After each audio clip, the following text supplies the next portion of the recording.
Welcome to channel. ఈ రోజు మనతో పాటు ఉన్నారు ప్రముఖ కార్డియాలజిస్ట్ డాక్టర్ మోవా శ్రీనివాస్ గారు. నమస్తే శ్రీనివాస్ గారు. శ్రీనివాస్ గారు, ప్రతి సంవత్సరం అక్టోబర్ 2వ శుక్రవారం రోజు నేషనల్ ఎగ్ డే అని మనమంతా సెలబ్రేట్ చేసుకుంటున్నాం కదా. సో దీని గురించి మనం ఒక టాపిక్ చేద్దామనేసి అనుకున్నాం. ఎగ్ గురించి, అసలు ఎగ్లో ఉండే పోషక విలువల గురించి ఒక్కసారి మాట్లాడదామండి. సో మనకి మొదట నన్ను బాలస్వామి గారు, advisor National Egg Coordination Committee వారు ఫోన్ చేసి, సో 2వ శుక్రవారం ప్రతి సంవత్సరం నేషనల్ ఎగ్ డే అని చేస్తున్నామండి, మీరు ఎగ్ గురించి, దాని యొక్క పోషక విలువల గురించి, దాన్ని తింటే ఒక బెనిఫిట్స్ గురించి చెప్పండి అంటే వారి కోసం చేస్తున్నాను. Thank you sir. So first number 1, ఇప్పుడు మనకి మన దేశంలో ఎక్కువ మనం తినే తిండిలో ఎక్కువ కార్బోహైడ్రేట్స్ ఎక్కువ ఉంటాయి బేసికలీ. అవునండి. గుడ్డు గురించి, దాని క్యాలరిఫిక్ విలువ గురించి తెలుసుకునేటప్పుడు, సో మన తిండిలో 80% ఎక్కువ అన్నం తింటాం మనం. సో అన్నంలో కార్బోహైడ్రేట్స్ ఎక్కువ ఉంటాయి. సో పిల్లలు పెరగడానికి కానివ్వండి, ఇంకా పెద్దవాళ్ళకు గురించి కావాల్సిన ప్రోటీన్స్ కావాలి, మాంసకృతులు బేసికలీ. సో ముఖ్యంగా పిల్లలకి ఒక చీప్స్, ఎదిగే పిల్లలు కానివ్వండి, పెద్దవాళ్ళకైనా సరే, పెద్దవాళ్ళకి మనకి వెయిట్ లాస్ గురించి మాట్లాడతాం, పిల్లలకి పెద్దవాళ్ళ గురించి మాట్లాడతాం. కావాల్సిన ప్రోటీన్స్ అన్నప్పుడు అందరూ నాన్ వెజిటేరియన్ తినాలా, మేము నాన్ వెజిటేరియన్ తినము, మాకు ఎట్లాగా. సో ఇంకొకటి, నాన్ వెజిటేరియన్ కాస్ట్లీ అని, చీప్ కూడా కాదు. So cheap source of good protein అందరికీ కూడా, అందరికీ అందుబాటులో ఉండేటటువంటి protein, high quality protein, cheap protein అంటే ఎగ్. సో ఎస్పెషల్లీ పెద్ద అందరికీ కూడా మంచి source of good cheap protein అంటే గుడ్డు మొదటిగా మనం చెప్పుకోవాలండి. రోజుకి ఎన్ని గుడ్లు తినొచ్చు శ్రీనివాస్ గారు? ఇది ఒక లిమిట్ అంటూ ఏం లేదండి. బేసికలీ కొంతమంది పిల్లలు ఒకటి ఎదుగుదల కావాలి. పెద్దవాళ్ళల్లో మజిల్ బిల్డ్ చేసే వాళ్ళకి ఫర్ ఎగ్జాంపుల్ జాన్ అబ్రహాం పేరు విని ఉంటారు మీరు. John Abraham one of the model actor and he's got a wonderful body. Muscle build చేస్తాడు ఆయన. 40-50 ఎగ్స్ తినేవాడు ఒక టైంలో, అంటే when he was building the body. Now after he build the body కొంచెం తగ్గించాడు. ఇప్పుడు ఆయన ఎంతకు తగ్గాడు? 5-6 తగ్గాడు. So minimum 5-6 eggs per day అందరూ తీరాలి. తింటే మంచిది. నేను తీరాలి అంటే మీరు తినగలిగితే అంతకంటే మంచి మీకు లేదు basically. There is no limit to eat eggs. ఎన్ని ఎగ్స్ అన్ని ఎగ్స్ తినొచ్చు. There is something called egg diet actually. Weight loss వాళ్ళకి కూడా మాట్లాడుకున్నాం. ఎగ్ డైట్ అని ఉంది basically. There is no limit to eat. ఎన్ని గర్ల్స్ ఎగ్స్ కూడా నేను తినొచ్చు. తర్వాత ఏ ఫామ్లో తీసుకోవాలి? ఎగ్ బాయిల్డ్ ఎగ్ తీసుకోవాలా? పిల్లలు కొంతమంది బాయిల్డ్ ఎగ్ ఇష్టపడరు, ఆమ్లెట్ వేస్తాం, లేదంటే కర్రీ చేసుకుంటాం. ఏ ఫామ్లో తీసుకుంటే అన్ని విలువలు మనకి అందుతాయంటారు? నిజానికి పెద్ద తేడా లేదండి. రా ఎగ్, కొంతమంది రా ఎగ్ తాగేవాళ్ళు ఉన్నారు. సో రా ఎగ్ నుంచి రా egg, boiled egg, omelette, bhurji, మీరు బుల్స్ అయ్యి అని మీరు ఎలా కావాలంటే అలాగా. నిజానికి అవి మార్చుకుంటూ ఉంటే తినడం కూడా మనకు వెరైటీ బాగుంటుంది. ఒకరోజు బాయిల్డ్ ఎగ్, ఒకరోజు ఆమ్లెట్, ఒకరోజు బుల్స్ అయ్యి, ఎగ్ బుర్జీ, ఎగ్ కర్రీ, ఎలా కావాలంటే అలాగా. బట్ ఎగ్ తినడం మంచిది. మీరు రకరకాల రూపాయలు మారిస్తే ఇంకా మీకు మేక్ ఇట్ ఇంట్రెస్టింగ్. ఓకే, ఎన్ని విధాలుగా మీరు అన్ని చేయగలిగితే నేను విధాలుగా చేసుకుని తినాలి. ఓకే, స్టోరేజ్ గురించి మాట్లాడుకుందామండి. ఎలా స్టోర్ చేయాలంటే, ఇప్పుడు కొంతమంది ఒక ట్రే తెప్పించుకుంటాము, ఫ్రిడ్జ్లో పెట్టకూడదు అని వింటాము. అసలు మీరేమంటారు? ఎగ్స్ని ఫ్రీజ్ చేయకూడదండి, డీప్ ఫ్రీజ్లో పెట్టకూడదు. బట్ మామూలు అంటే డోర్లో కానివ్వండి, బట్ ట్రేస్లో పెట్టాలి. ఎందువల్ల అది ఆ ట్రేలో నుంచుంటుంది. సో ట్రేలో పెట్టాలి. ఫ్రిడ్జ్లో పెట్టుకోవచ్చు, డోర్లో కానివ్వండి, మామూలు డీప్ ఫ్రీజర్లో కాకుండా మామూలు రెఫ్రిజిరేటర్లో పెట్టాలి. నిజానికి అలా పెట్టాలి. ఒకటి. రెండవది, ఆ ఎగ్ ట్రేలో పెట్టినప్పుడు ఎగ్కి గుడ్డుకి మీరు చూసినట్లయితే ఒక పక్క కొంచెం బ్రాడ్గా ఉంటుంది, ఒక పక్క అంత బ్రాడ్గా ఉండదు. సో ఆ బ్రాడ్గా ఉండే భాగాన్ని పైకి పెట్టి ఆ ట్రేలో ఉంచాలన్నమాట. అలా ఉంచినట్లయితే అది ఎగ్ ఫ్రెష్గా ఉంటుంది. ఓకే, ఎక్కువ బ్రాడ్ ఉన్నది పైన పెట్టాలి, కొనలాగా ఉన్నది మనం కింద కూర్చోబెట్టాలి, అంతేనంటారు? అంతేనండి. ఓకే. తర్వాత ఎల్లో, కొన్ని అపోహలు అనమాట. ఎల్లో తీసుకోకూడదు, ఓన్లీ వైట్సే మాత్రం తీసుకోవాలి ఎగ్లో అనేది ఎంతవరకు కరెక్ట్ అది? సో ఇప్పుడు ఈ గుడ్డు గురించి మాట్లాడితే అందరి మనసులో ఉన్నటువంటి మొదటి క్వశ్చన్ ఇదండి. సో గుడ్డు అని నేను చెప్తే మన డిస్కషన్లో ఎగ్ అంటే ఎగ్ ఇంక్లూడ్స్ యోక్. బయట సొన ప్లస్ ఇది రెండు కలిపిందే మన ఎగ్ అంటాం. వైట్ అంటే సపరేట్ చేయొద్దు, రెండు కలిపి తినాలి ఒకటి. రెండోది, దీనిలో ఒక పాయింట్ మనం తెలుసుకుంటే అర్థమవుతుంది, ఎగ్ యోక్ యొక్క ఇంపార్టెన్స్ తెలుస్తుంది మనకి. ఇప్పుడు కొన్ని పక్షులు ఉన్నాయి, పక్షులు గుడ్డు పెట్టేవి ఏవైనా సరే, గుడ్డు పెట్టే ప్రాణులు ఏవైతే ఉన్నాయో ఆ గుడ్డు వాటి అండం ఫీమేల్స్ పెడతాయి ఎక్కువ కదా. సో మీరు ఎగ్ ఉడకబెట్టిన తర్వాత చూసినట్లయితే ఆ ఎల్లో లోపల దాని సెంటర్లో ఒక తెల్ల డాట్ లాగా ఉంటుంది, అది యాక్చువల్ అండం అన్నమాట. ఆ అండం పెరగడానికి తల్లి చుట్టుపక్కల ఆ అండం చుట్టూ ఒక ఎల్లో ఫ్యాటే కదా, దాని రకరకాల పోషక పదార్థాలు ఉన్నాయి. అది ఆ సెంటర్లో ఉన్నటువంటి అండం పెరగడానికి తల్లి దానికి ఇస్తోంది. తల్లి ప్రేమగా బిడ్డకి పెట్టేటటువంటి ఫుడ్, ఆ బిడ్డ తర్వాత పెరిగి చక్కగా పెరగడానికి తల్లి పెట్టేటటువంటి ఫుడ్ కాన్సన్ట్రేట్ చేసి దానికి ఇస్తుంది. అది ఎగ్ యోక్, అది లోపల ఉన్నటువంటి పసుపు సొన.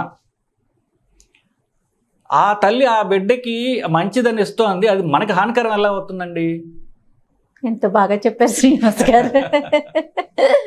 So first point, nature has provided that. Nature చేస్తుంది తన పిల్లలకి, తను తల్లి ప్రేమతో నేచర్ చేస్తుంది అలాగా. సో ఇన్ ప్రిన్సిపల్ చెడు కాకూడదు, అది నెంబర్ 1 పాయింట్. నెంబర్ 2, ఇది మీరు ఎమోషనల్గా మాట్లాడుతున్నారు, సైంటిఫిక్గా మాట్లాడండి అనొచ్చు. సైంటిఫిక్గా మాట్లాడినట్టు దాంట్లో ఉన్నది ఫ్యాట్, సాచురేటెడ్ ఫ్యాట్, అనుమానం లేదు. ఇప్పుడు సాచురేటెడ్ ఫ్యాట్ మంచిదా కాదా అని మీరు కనుక కట్టింగ్ ఎడ్జ్ డైటరీ సైన్స్ చూసుకున్నట్లయితే సాచురేటెడ్ ఫ్యాట్ అవసరము, మంచిది. మన ఇమ్యూనిటీ పెరగడానికి, శరీరం పెరగడానికి, సెల్స్ పెరగడానికి, శరీరంలో హార్మోన్స్ కావడానికి మనకు కావాల్సిన సాచురేటెడ్ ఫ్యాట్. మీరు ఇన్ని చెప్తున్నా కూడా నేను అడుగుతున్నాను అనుకోవద్దు, జనరల్గా ఉన్న డౌట్స్ని నేను క్లియర్ చేసుకుంటున్నాను. ఎస్, కానీ ఫ్యాట్ పెరుగుతుంది, హార్ట్కి మంచిది కాదు, సో ఎల్లో తినకూడదు, తర్వాత కొలెస్ట్రాల్ పెరుగుతుందని, గ్యాస్ ప్రాబ్లం వస్తుందని, గ్యాస్ట్రిక్ సమస్యలు వస్తున్నాయని, ఇలాంటివి కూడా వింటున్నాం. మరి సో గ్యాస్ సంబంధితం అని అనటానికి అది ఎగ్ వల్ల గ్యాస్ పెరిగే ఛాన్స్ బాగా తక్కువ. ఒకటి ఎందువల్ల అంటారు, లోపల ఎగ్ ఎల్లో ఏదైతే ఉందో దాంట్లో పోషక పదార్థాలు చెప్పాం మనం, అది ఈజీగా అరిగేటటువంటి ఫ్యాట్ ఒకటి. దానిలో లెసిథిన్ అనేటటువంటి పదార్థం ఉంటుంది. లెసిథిన్ ఇమ్యూనిటీ పెంచుతుంది, అది కంటికి మంచిది. ఇన్ఫ్యాక్ట్ అది ఎంత మంచిదంటే కంటికి, ఇప్పుడు కొంతమందికి వయసు పెరిగే కొద్దికి కన్ను లోపల రెటీనా డీజనరేట్, మ్యాక్యులా అంటారు. అంటే రెటీనాలో most sensitive part macular degeneration అంటారు. వయసుతో పాటుగా అది డీజనరేట్ అయ్యి చూపు పోతుంది వాళ్ళకి. దాన్ని తగ్గించేది లెసిథిన్. ఫ్యాట్ ద్వారా కొన్ని వైటమిన్స్ రావాలి మనకి, ADEK, ఆ వైటమిన్స్ దాని నుంచి వస్తాయి. ఇన్ఫ్యాక్ట్ ఎగ్లో లేనటువంటిది ఒకటి వైటమిన్ సి తప్ప మీకు అవసరమైన పోషక పదార్థాలు అన్నీ పసుపులో ఉన్నాయి. ఒకటి నెంబర్ 1. వాటి చుట్టూ తెల్ల సోన ఉన్నది. తెల్ల సోన ఇప్పుడు మనం చెప్తున్నాం కదా, ఆ తల్లి బిడ్డకు పెట్టే ప్రక్రియలో ఎంత మంచిది పర్ఫెక్ట్గా తీస్తుందో చెప్తున్నాం. ఆ తెల్ల సోన ఉందో చూసారా, ఆ తెల్ల సోన తీసి, ఇన్ఫ్యాక్ట్ మైక్రోబయాలజీలో ఏం చేస్తారంటే బ్యాక్టీరియా గ్రో చేయడానికి, ఇప్పుడు ఒక యూరిన్లో మనకి ఇన్ఫెక్షన్ ఉందో లేదో తెలుసుకోవాలనుకోండి, అప్పుడు ఏం చేయాలి, ఆ యూరిన్ని తీసుకొచ్చి ఒక పోషక పదార్థం మీద వేస్తే దానిలో బ్యాక్టీరియా బాగా పెరుగుతుంది.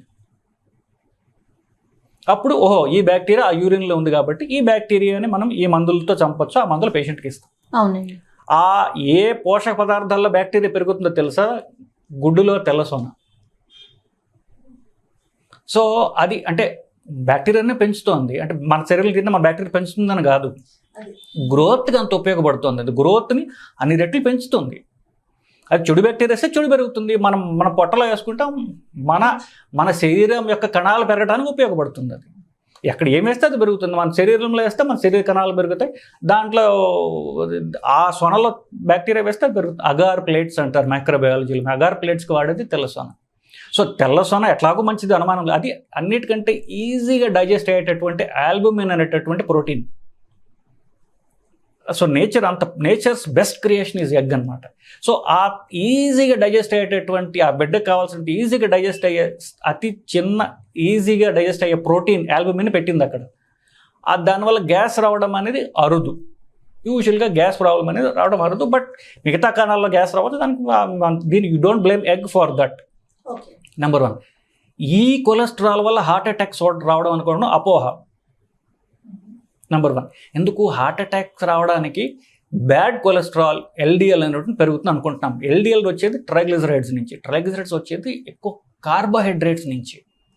మనం తినే దాంట్లో మనకు 80-90% అన్నము, స్వీట్స్, కార్బోహైడ్రేట్ సోర్సెస్ ఏవైతే ఉన్నాయో మనం చెప్తాం అందరిగా రైస్, స్వీట్స్, ఫ్రూట్స్, దుంపలు, ఇవి మేజర్ సోర్స్ ఆఫ్ కార్బోహైడ్రేట్. వాటిని మీరు తగ్గించుకోకుండా why do you blame egg for it? మనం గుడ్లను కాదు తగ్గించాల్సింది, మనం తగ్గించాల్సింది కార్బోహైడ్రేట్స్ని తగ్గించాలి. కార్బోహైడ్రేట్స్ మనం చెప్పుకున్నాం, అన్నము, పండ్లు, దుంపలు, స్వీట్స్. స్వీట్స్ అంటే హనీ, చక్కెర, హనీ, ఇవన్నీ తీపి పదార్థాలు. వాటిని తగ్గించకుండా you should not blame eggs for that. దాంట్లో నుంచి బ్యాడ్ కొలెస్ట్రాల్ ఎక్కువ వస్తుంది, తినడం వల్ల బ్యాడ్ కొలెస్ట్రాల్ వస్తుంది. సో గుడ్డు వల్ల బ్యాడ్ కొలెస్ట్రాల్ పెరుగుతుంది అనుకుంటాం, నెంబర్ 1 అపోహ. గ్యాస్ పెరగటం అపోహ, ఇది కూడా. సో మనం చెప్పచ్చదల్లా it's a good source of nutritious source of protein. దానికి మీదకి మీరు అపోహలు, నమ్మకాలు దాని మీద ఆపాదించకుండా దాన్ని కనుక మీరు చూసినట్లయితే మీకు ఎంతో చీప్గా ఉపయోగపడేటువంటి అద్భుతమైనటువంటి ఫుడ్ సోర్స్ అది, ప్రోటీన్ ఫుడ్. సో ప్రతి ఒక్కరూ తినాలి. ఇంకొకటి ఏంటంటే ఇప్పుడు డైట్ ఫాలో పెద్దలు అసలు వెయిట్ తగ్గాలనుకునే వాళ్ళకి మనం ఏం చెప్తాం, కార్బోహైడ్రేట్ తగ్గించుకోండి అని చెప్తాం. గుడ్డు 100 అంటే ఒక గుడ్డు 100 గ్రాములు ఉంటుంది కదా, 100 గ్రాములు గుడ్డు ఎగ్లో 1 గ్రామ్ కార్బోహైడ్రేట్స్ ఉంటాయి. So it's a very low carb diet source అన్నమాట. మీకు ఆకలి వేస్తోంది, ఆకలి తగ్గాలి, మనకి కార్బోహైడ్రేట్ తక్కువ ఉండాలి అంటే best source is egg. Right. పిల్ల పెద్ద తేడా లేకుండా ప్రతి ఒక్కరూ తీసుకోవాల్సింది. మీరు బాగా చిన్న పిల్లలకి పెడుతున్నారు, వాళ్ళు అరిగించుకోలేరు అని మీకు అనుమానం ఉన్నట్లయితే కనుక బుల్సై వేయండి. బుల్సై అని తెలుసు కదా, ఎగ్ తీసేసి దాన్ని బీట్ చేయకుండా ఇమీడియట్గా ప్యాన్ మీద వేసేస్తారు. అప్పుడు తెలుపు వేరే, పసుపు వేరే ఉంటుంది. ఆ పసుపు తీసేసేయచ్చు, తెలుపు పెట్టండి, పిల్లలకి పెట్టండి, చిన్న పిల్లలకి పెట్టండి. కొంచెం వయసు పైబడిన వరకు, ఇప్పుడు 60+ వాళ్ళకి అరుగుదలలో ఏమైనా ఇబ్బంది ఉంటుందండి ఎగ్ వల్ల? ఉండదండి, అదే చెప్తున్నాను. ఈజీగా అరిగేటటువంటిదే ఎగ్ అసలు బేసికలీ. సో కేవలం మన అపోహలు మాత్రమే ఇవన్నీ కూడా? పూర్తిగా అపోహలే. అంటే వాళ్ళ రిలీజియస్ బిలీఫ్స్ మనం క్వశ్చన్ చేయడం లేదు. ఈ వెజిటేరియన్, నాన్ వెజిటేరియన్ దానిలో బిలీఫ్స్ మనం పోవడం లేదు. ఎగ్ పర్సే న్యూట్రిటివ్ వాల్యూస్ గురించి మనం మాట్లాడుతున్నాం.